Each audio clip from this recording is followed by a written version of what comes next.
dreaming for something else, something that we call the American dream, which is just a facade. It only applies to very few people, and even the minorities that reach it. It is just something that keeps people down. We'll let a few people get through the cracks so that we can keep everybody silent and saying, if you work hard enough, you will make it. We see injustices every single day.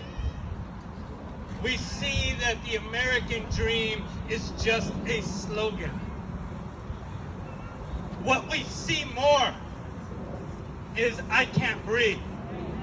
What we see more is a desperation, a cry of people from so many different races. Please get off my neck. Give me a shot. Give me a chance. Amen. I grew up with privilege. But the consequence is I didn't grow up with my parents. I wasn't raised by my parents. Yes, they lived. Yes, they provided food. Yes, I saw them. But my mom had to work the swing shift. All I could do with my mom was kiss her goodbye when I went to school. And I wouldn't see her again until I kissed her goodbye to go to school.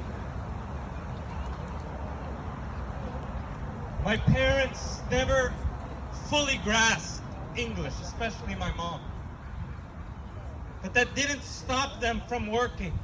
My mom worked 30 jobs because of jealousies, because that she was trying to do everything that she could so other people would put her down and throw her out. My dad, he was very good at what he did as custom iron worker. But when he was sent out to install the jobs that they had asked him to do, there would be a white person telling him, you don't know what to do. Do it my way.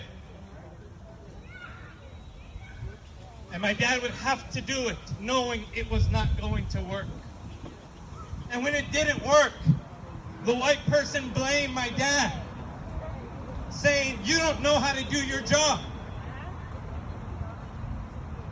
He had to keep pressing on and forward to provide for my brother and I. They were able to achieve middle class. And I didn't have to suffer the things that they had to suffer. And today, as we gather into this Sabbath day here, some people can be starting to say, why are you doing it on Sabbath day when the Sabbath commandment is a call from God to defy the systems of the world?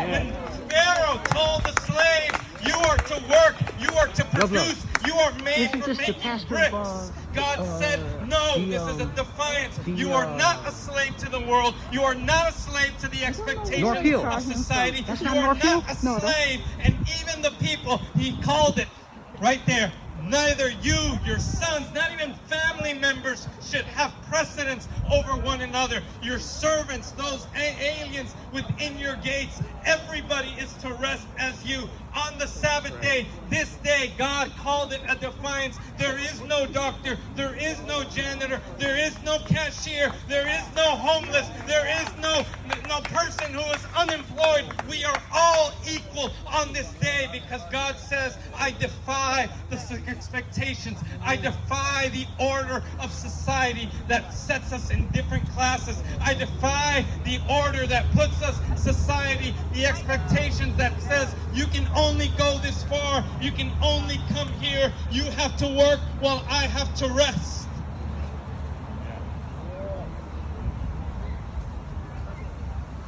Deuteronomy changed the commandment a little bit. Because the commandment was saying, I want to address it to your life, to your expectation, to what you are going through. And Israelites, when you get into the promised land, it is going to be so fruitful. It is going to produce so much crop that you are going to be tempted to forget where the blessing came from. But that's why I call you to remember. Remember in the Bible is a call to action, not a call to some mental observation. And God here said to the Israelites, remember when you were slaves in Egypt, that you don't do it to one another, because the land is going to be good.